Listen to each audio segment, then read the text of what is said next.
Stranger things, but in Africa, it begins with a blackout. Not unusual. In fact, that's the problem. When the power dies in a small West African town, nobody panics. Generators cough to life.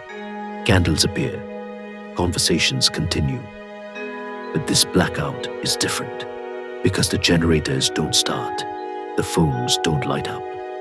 Even the insects go silent.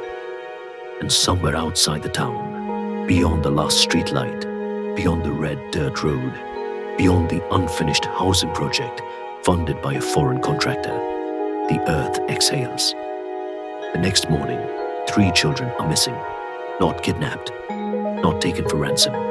Gone. No footprints, no struggle, no broken doors, just absence. The town responds the only way it knows how. The police blame trafficking networks. The church calls for prayer and fasting. The mosque organizes night vigils. An elderly woman in the outskirts of town says nothing because she has seen this before, 42 years ago, before the new highway, before the telecom mast, before the mining company blasted into the hills that locals were told never to disturb.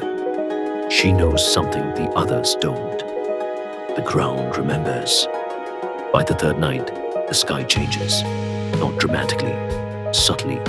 Stars shift position for exactly 9 seconds. Then snap back. The river runs backward at midnight.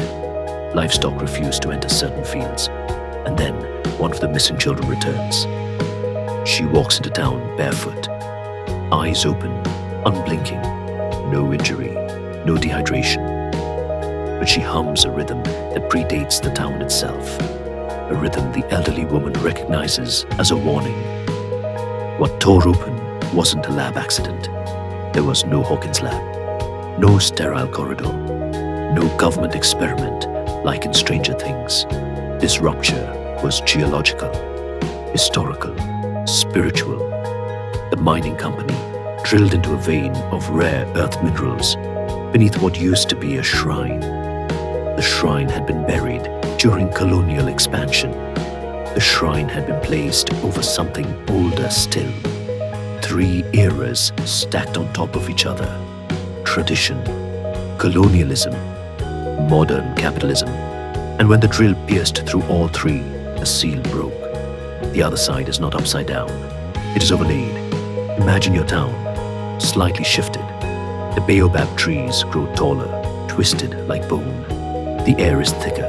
Time moves slower. Shadows detach from bodies and wander. It is not a mirror dimension. It is the version of reality that existed before memory was rewritten.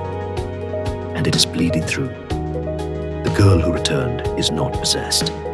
She is attuned. She begins predicting things with surgical precision. A transformer will explode at 3:17 a.m. It does. A man will collapse in the market from a stroke.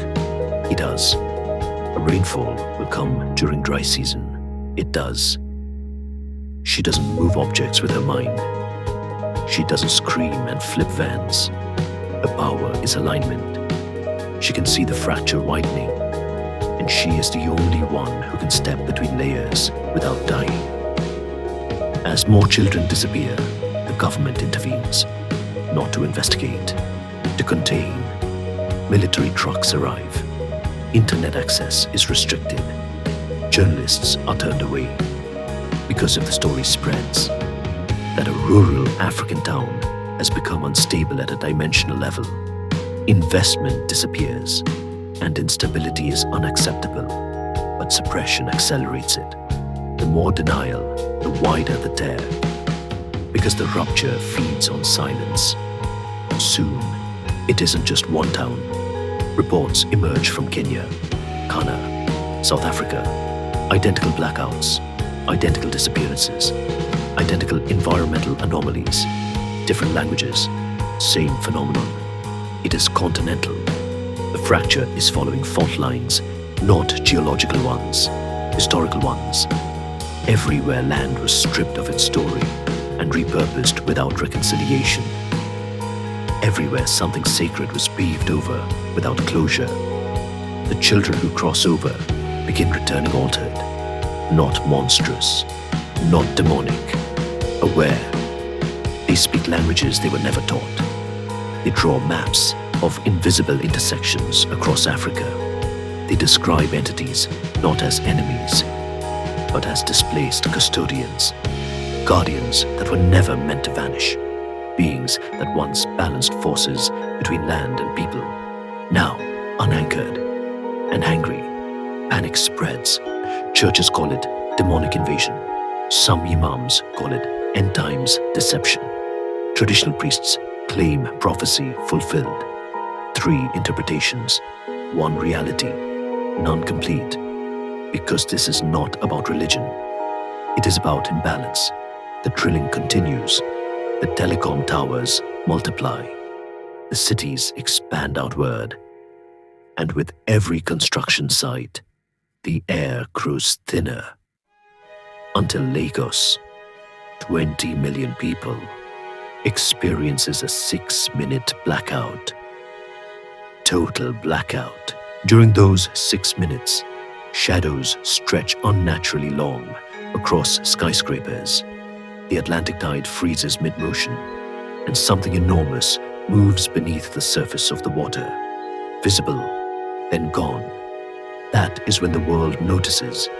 The girl, now older, stronger, understands what must be done. This cannot be bombed, cannot be exorcised, cannot be prayed away. The fractures sit at intersections where memory was severed. To seal them, the intersections must be acknowledged, publicly, nationally. Continental truth-telling, land restitution, preservation of sites long dismissed as superstition, reconciliation between modern expansion and ancestral boundaries. It sounds political.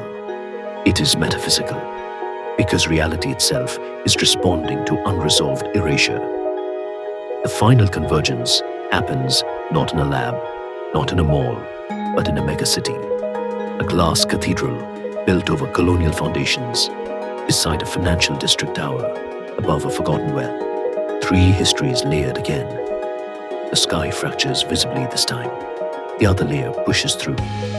Vast, ancient, patient, not evil, displaced. The girl steps forward, not to fight, to merge. She becomes the bridge. Human consciousness aligned with ancestral memory. The rupture stabilizes. The sky reseals. The shadows return to their owners. The tide resumes. Electricity flickers back on. Silence. Months later, life continues, but different. Mining regulations change. Sacred lands are mapped and protected. Developers consult historians and elders before excavation. Education systems begin teaching pre-colonial history with equal weight, not out of nostalgia, out of survival. Because everyone now understands something fundamental. Africa was never disconnected from another dimension. It was layered on top of one. And when you ignore a layer long enough, it pushes back. The final image. The girl, now unseen by most, walks through a marketplace at dusk. She pauses. The air hums faintly, but stable. For now, she looks toward the horizon, not afraid, just aware.